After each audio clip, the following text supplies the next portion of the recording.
Hello नमस्कार। मेरा नाम दीपू। एग्जाम एजुकेशन पे आपका स्वागत है, अभिनंदन।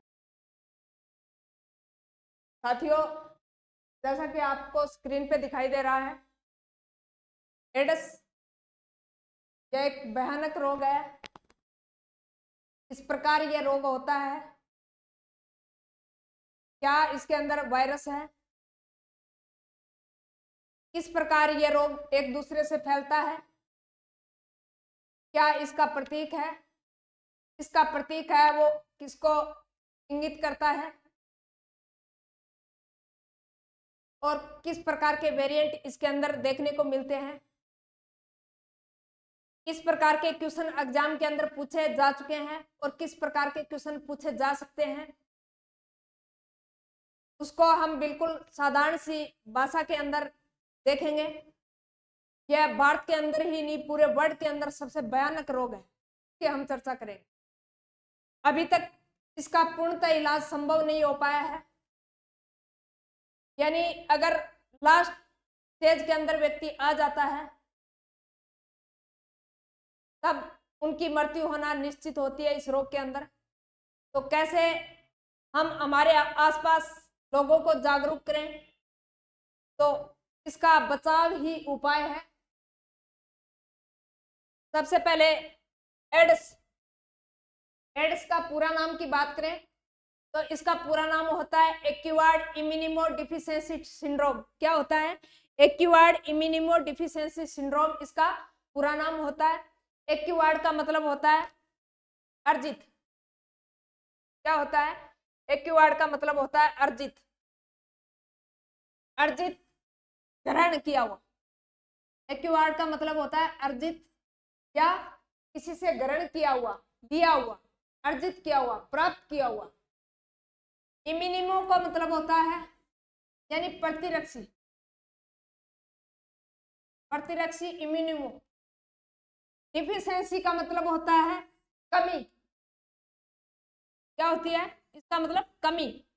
सिंड्रोम का मतलब होता है रोगों का समूह है। क्या? रोगों का समूह है, रोगों का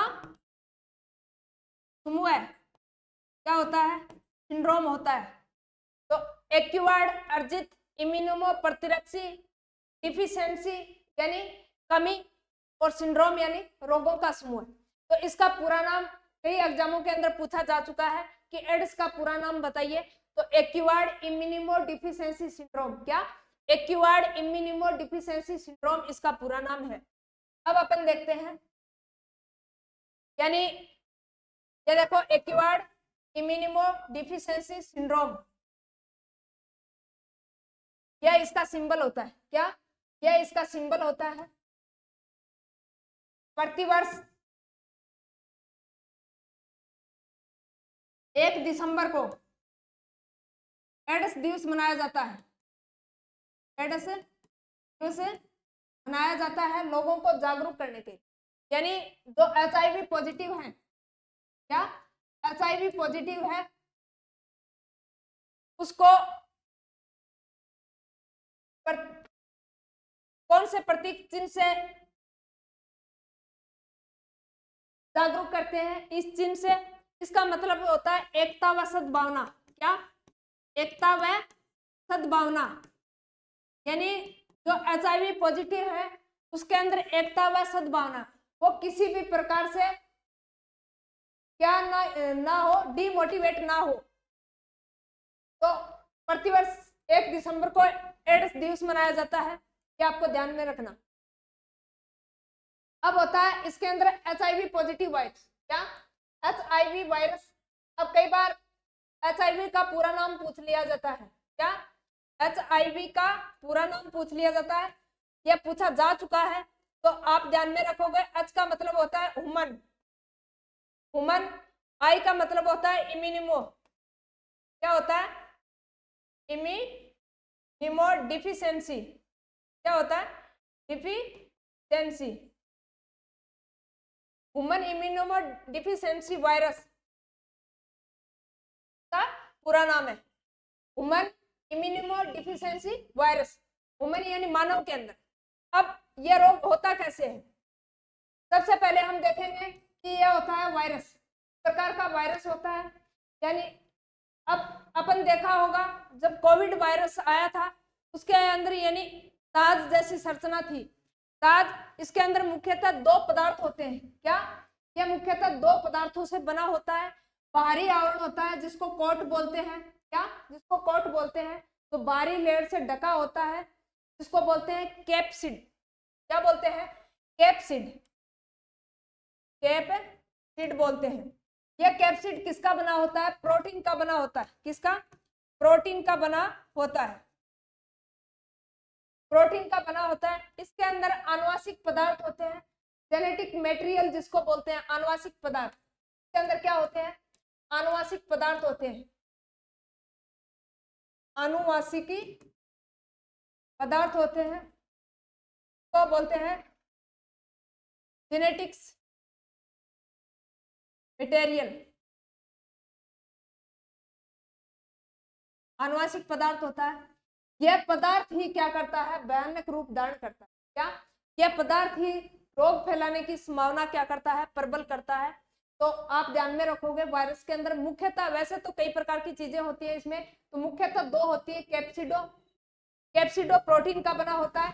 इसके अंदर जेनेटिक मटेरियल होता है जिसको आनुवांशिक पदार्थ बोलते हैं, जो क्या करता है? रोग को प्रबल तरीके से फैलाता है। अब इसके अंदर क्या होता है? आरएनए होता है, डीएनए होता है। क्या? आरएनए होता है, डीएनए होता है। बात करें आरएनए की तो आरएनए का पूरा नाम है राइबोन्यूक्लिक एसिड। क्या होता है? Ribonucleic acid. और डीएनए का पूरा नाम है डीऑक्सीन्यूक्लिक एसिड। तो डीएनए क्या होता है? डीएनए होता है डीएनए, जिसकी फुल फॉर्म होती है डीऑक्सीन्यूक्लिक एसिड।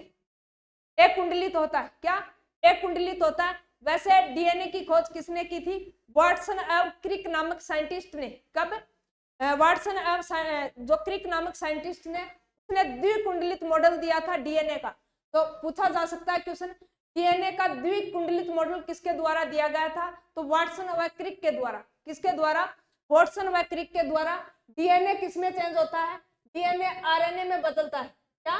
डीएनए है वो आरएनए में बदलता है। अब डीएनए आरएनए में बदलता है, इस प्रोसेस को क्या कहते हैं? अनुलेखन कहते हैं, जिसको ट्रांसक्रिप्शन बोलते हैं। क्या? ट्रांसक्रिप्शन बोलते हैं, अनुलेखन बोलते हैं। ट्रांसक्रिप्शन,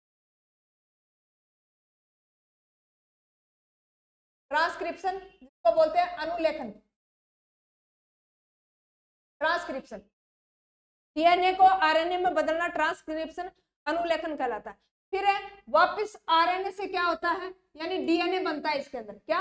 वापस आरएनए से डीएनए बनता है, इसको क्या कहते हैं? रिवर्स ट्रांसक्रिप्शन, यानी उल्टा उल्टा अनुलेखन। क्या? उल्टा अनुलेखन, जिसको बोलते हैं रिवर्स ट्रांसक्रिप्शन। रिवर्स ट्रांसक्रिप्शन को बोलते हैं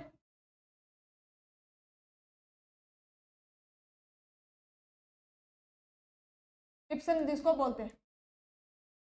अब यह क्या करता है? यानी इसको कई बार अलग भाषा में भी पूछ लिया जाता है, तो रिट्रोवायरस भी बोलते हैं। क्या? रिट्रोवायरस भी बोलते हैं। रिट्रोवायरस के नाम से भी जानते हैं। तो डीएनए का आरएनए में बदलना ट्रांसक्रिप्शन, अनुलेखन। फिर आरएनए से वापस डीएनए में बदलना क्या कहलाता है? Reverse transcription. रिवर्स ट्रांसक्रिप्शन को अन्य नाम से भी जानते हैं रिट्रोवायरस। यह नाम न देके यह नाम पूछ ले कि एड्स है वो किसके कारण होता है? तो रेट्रोवायरस के कारण भी होता है। क्या? रेट्रोवायरस के कारण भी होता है। अगर रिवर्स ट्रांसक्रिप्शन ना दिया हो तो क्या करना है? रिट्रोवायरस करना है। यह क्वेश्चन डीपली पूछा जा सकता है, तो ये आपको ध्यान में रखना है। मुख्यतः क्या होता है? कैप्सिड होते हैं और क्या होते हैं? यानी जो जेनेटिकल मटेरियल होते हैं, जेनेटिक्स, जिसको आनुवांशिक पदार्थ बोलते हैं, यानी इससे यह भयानक रोग फैलता है।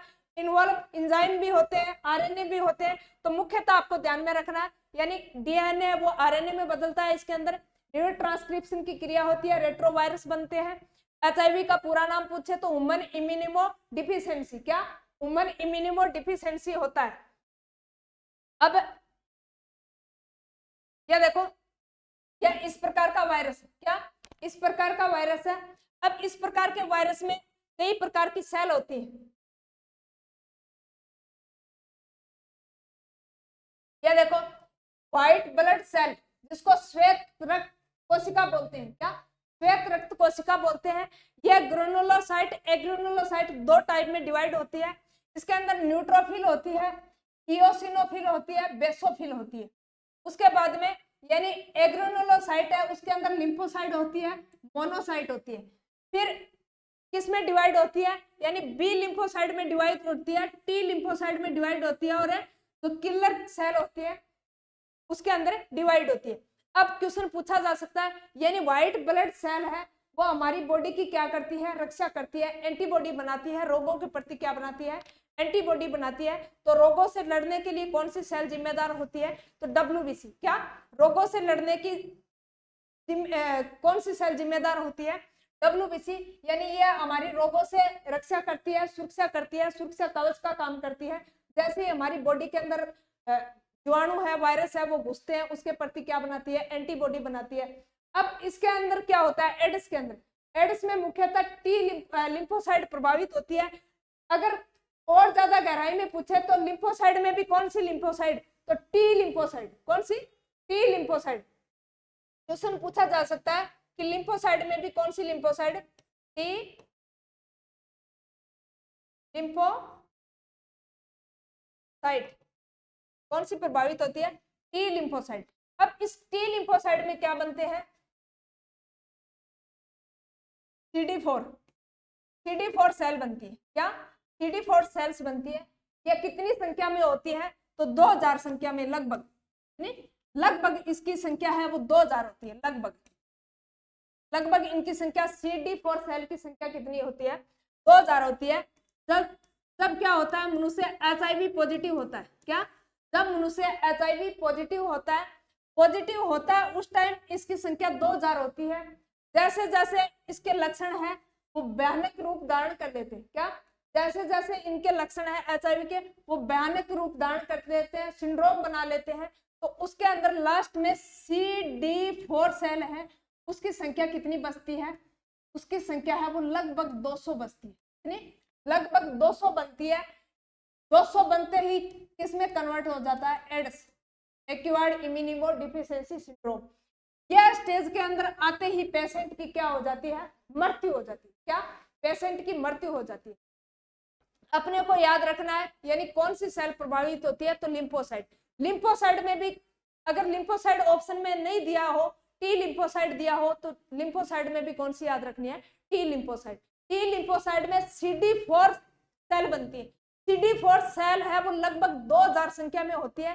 जैसे मनुष्य HIV पॉजिटिव से क्या होता है, ग्रसित होता है। क्या, HIV पॉजिटिव से ग्रसित होता है, तो इसकी संख्या है वो धीरे धीरे क्या होती है, कम होती है।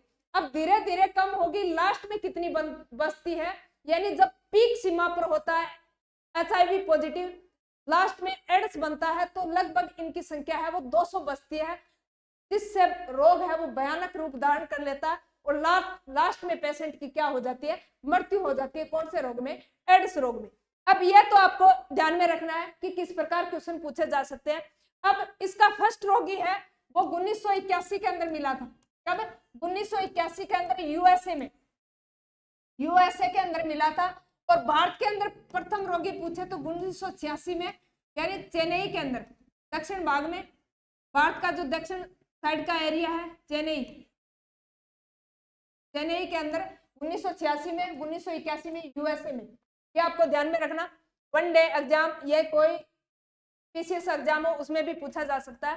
अब कैसे फैलता है, यानी उपाय ही इसका क्या है, बचाव ही इसका उपाय है एड्स का।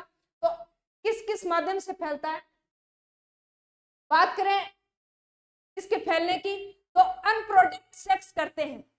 क्या, यानी वर्ड के अंदर जो अनप्रोटेक्टेड जो सेक्स करते हैं, जिसको बोलते हैं अवांछित सेक्स। अवांछित सेक्स से लगभग 80 से 85% रोग है वो किससे फैलता है, एड्स से, अवांछित यौन धारण करने से। तो अनप्रोटेक्टेड सेक्स से बचना चाहिए। उसके बाद में ड्रग एडिक्ट, यानी जो ड्रग के क्या है, लत है, जिसकी ड्रग को लत है, आदत है, यानी जो ड्रग से क्या करते हैं, प्यार करते हैं, ड्रग लवर है, उसको क्या है, यानी कई बार वो इंजेक्शन लेते हैं ड्रग के और वो नीडल किसी दूसरे के लगा दी तो इससे भी एड्स फैलने की संभावना है वो बढ़ जाती है।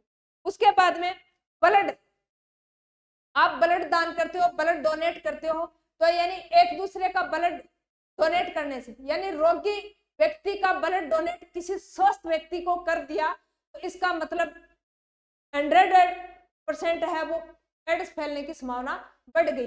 एक जो प्रेगनेंसी महिलाएं होती हैं, गर्भवती महिलाएं होती हैं, गर्भवती महिलाओं के अगर माँ के एड्स है तो बच्चे में होने की संभावना प्रबल होती है। अगर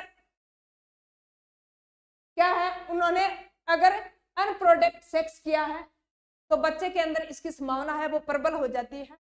उसके बाद में नॉन स्टेराइल इंस्ट्रूमेंट, जैसे कई बार अपन नाई की दुकान पे जाते हैं, पार्लर के अंदर जाते हैं, तो अगर मान लीजिए किसी भी प्रकार का आपको कट लग गया, जैसे नाई की दुकान पे गए, नाई के द्वारा कैंची लग गई या फिर जो उस्तरा होता है नाई काम में लेता है वो लग गया, तो उससे भी फैलने की संभावना रहती है। यानी रोगी मनुष्य के कट लगा और मान लीजिए ब्लड है वो उस्तरे के या फिर कैंची के लग गया, वही कैंची किसी स्वस्थ व्यक्ति आया उसके यूज कर ली, या फिर ब्लेड होती है उसके अंदर, यानी रोगी व्यक्ति को कट लग गया, उसका ब्लड है वो उस ब्लेड पे लग गया, वही ब्लेड दूसरे में यूज कर ली, तो इससे फैलने की भी संभावना प्रबल होती है। उसके बाद में टच से, यानी किससे नहीं फैलता, इससे तो ये रोग फैलने की संभावना प्रबल होती है, सबसे ज्यादा होती है वो अनप्रोटेक्टेड सेक्स करने से, अवांछित सेक्स करने से ज्यादा फैलती है।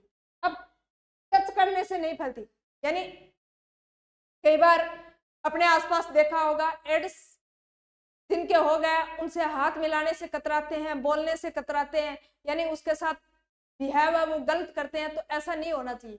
यानी टच करने से आप टच कर सकते हो, हग कर सकते हो, यानी इस प्रकार से किसी भी प्रकार का जो एड्स रोग है वो नहीं फैलता। आप हग भी कर सकते हो, टच भी कर सकते हो, किस भी कर सकते हो, यानी इससे ये रोग नहीं फैलता। तो टचिंग से नहीं फैलता, थ्रो फूड यानी भोजन खाने से, एक साथ भोजन खाने से भी नहीं फैलता, विद किस यानी किस करने से भी नहीं फैलता, आप उसको किस कर सकते हो, टच कर सकते हो, छू सकते हो, हग कर सकते हो। इंसेक्ट बाइट यानी काटने से, यानी आपके अगर मच्छर काट गया तो उससे भी नहीं फैलता। In the pool, swimming pool, आप पॉन्ड में जाते हो नहाने के लिए, स्विमिंग पूल में जाते हो, नहाने से भी किसी प्रकार का कोई एड्स नहीं फैलता। तो ये जो भ्रांतियां हैं कि हाथ मिलाने से फैलता है, रोगी के साथ खाना खाने से फैलता है, किस करने से फैलता है, हक करने से फैलता है, छूने से फैलता है, साथ सोने से फैलता है, तो ऐसा एड्स के अंदर नहीं होता। एड्स फैलता है मुख्यतः इन कारणों से। अब एड्स दिवस, वर्ल्ड एड्स दिवस कब मनाया जाता है? 1 दिसंबर को मनाया जाता है। कब? 1 दिसंबर को मनाया जाता है।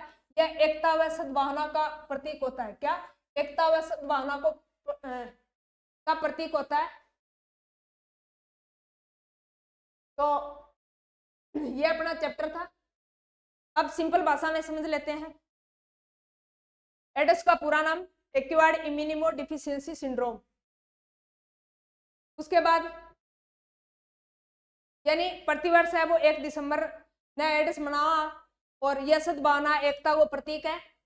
HIV को पूरा नाम woman immunodeficiency virus, woman immunodeficiency virus capsid protein का बना होता है, आनुवांशिक जेनेटिक्स मटेरियल होता है जिससे ये फैलता है।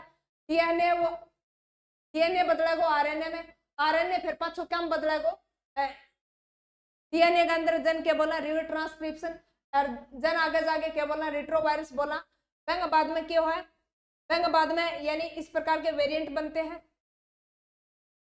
CD4 सेल बनती है। CD4 सेल है वो संख्या में 2000 होती है।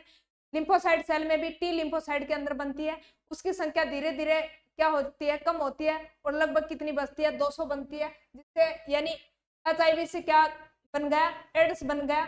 उसके बाद में व्यक्ति की क्या हो जाती है, मृत्यु हो जाती है। यह था हमारा छोटा सा सेशन। तो क्वेश्चन पूछा जा सकता है एड्स का पूरा नाम एक्वायर्ड इम्यूनोडेफिशिएंसी सिंड्रोम कब मनाया जाता है? तो 1 दिसंबर को मनाया जाता है। फर्स्ट रोगी यूएसए में 1981 के अंदर, और भारत के अंदर 1986 में चेन्नई के अंदर। बात करें यानी किससे फैलता है, तो ब्लड सेल होती है, ब्लड सेल में भी कौन सी, लिम्फोसाइट, लिम्फोसाइट में भी कौन सी पूछे तो टी लिम्फोसाइट, कौन सी, टी लिम्फोसाइट। अब क्वेश्चन ऐसे भी पूछा जा सकता है, इसमें क्या होता है, म्यूटेशन होता है, क्या म्यूटेशन होता है, उत्परिवर्तन होता है, यानी उत्परिवर्तन का मतलब है अनेक सारी कोशिका एक साथ बनती है, क्या अनेक सारी कोशिका है वो एक साथ बनती है, जिससे क्या होता है, यानी ये रोग फैलने की संभावना है वो प्रबल होती है, क्या यह रोग फैलने की संभावना है वो प्रबल होती है। एक बार नाम सुना होगा आपने जिसको बोलते हैं केपिसो सार्कोमा, क्या केपिसो सार्कोमा।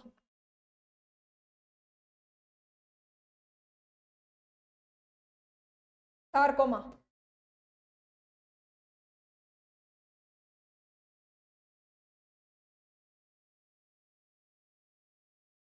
केपिसो सार्कोमा, ये क्या होता है, यानी इसके अंदर HIV पॉजिटिव हो, क्या HIV पॉजिटिव हो, तो यह जो केपिसो सार्कोमा है इसके अंदर त्वचा कैंसर, माउथ कैंसर, मुंह का कैंसर, किडनी कैंसर,